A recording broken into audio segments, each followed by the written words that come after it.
కేంద్ర బడ్జెట్ ద్వారా అన్ని వర్గాల ప్రజలకు ఇతోధికంగా నిధులు కేటాయిస్తూ అన్ని రాష్ట్రాల అభివృద్ధికి బీజేపీ ప్రభుత్వం తోడ్పాటును అందిస్తుందని రాజ్యసభ ఎంపీ జీవీఎల్ నరసింహారావు స్పష్టం చేశారు.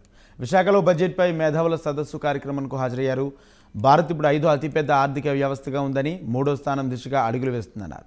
భారత్ అభివృద్ధి చెందిన దేశంగా బడ్జెట్ పునాదులు వేసేదని ఉంటుందని తెలిపారు. ఏపీలో రైల్వే రంగానికి 8,406 కోట్ల నిధులు కేటాయించామన్నారు. మధ్యతరగతి ఉద్యోగ వర్గ ప్రజలకు బడ్జెట్ ద్వారా 7 లక్షల వరకు పన్ను లేదు అంటూ పేర్కొన్నారు. జనసేనతో మాత్రమే పొత్తు కొనసాగుతుందని, మరే పార్టీతో మాకు పొత్తు ఉండబోదని స్పష్టం చేశారు.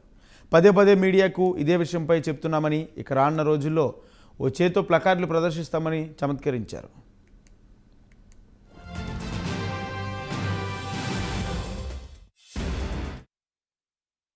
గతంలో ఎన్నడూ లేని విధంగా 8,400 కోట్ల రూపాయలని 406 కోట్ల రూపాయలని రానున్న సంవత్సరానికి కేటాయించడం జరిగింది. దీని ద్వారా అనేక development projects, doubling of railway lines కానివ్వండి, ఎలక్ట్రిఫికేషన్, కొన్ని కొత్త రైల్వే లైన్ల నిర్మాణం కూడా జరగబోతోంది.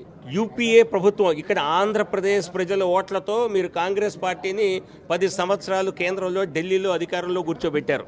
మన్మోహన్ సింగ్ కేవలం ఆంధ్రప్రదేశ్ ప్రజల చలవ కారణంగా 10 ఏళ్ళు ప్రధానమంత్రి అయ్యారు దేశానికి. ఆయన ప్రధానిగా ఉన్నప్పుడు ఇచ్చిన దానికంటే అప్పుడు కేవలం 850 కోట్ల రూపాయలు ఇస్తే రైల్వే రంగానికి ఆంధ్రప్రదేశ్కి 2013-14లో, ఈరోజు నరేంద్ర మోదీ గారు ఆంధ్రప్రదేశ్ నుంచి ఒక్క ఎమ్మెల్యే, ఎంపీ గెలవకున్నా, ఏమాత్రం రాజకీయ లబ్ధి భారతీయ జనతా పార్టీకి రాష్ట్రం నుంచి అస్సలు రాకున్నా 8,806 కోట్ల రూపాయలు, 406 కోట్ల రూపాయలు ఇవ్వటం అది ఖచ్చితంగా చాలా చాలా అభినందించదగిన విషయం.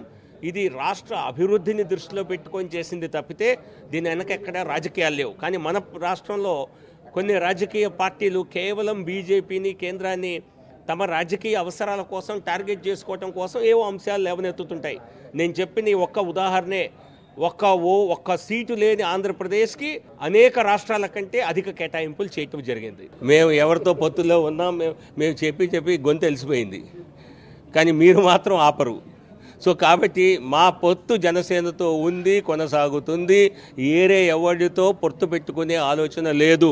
వచ్చే సంవత్సరం నుంచి, వచ్చే ప్రెస్ కాన్ఫరెన్స్ నుంచి 2 చేతుల్లో ప్లకార్డులు పట్టుకొని ఒక దానిలో జనసేనతోనే ఉన్నాం, వేరే వాళ్ళతో కలము అని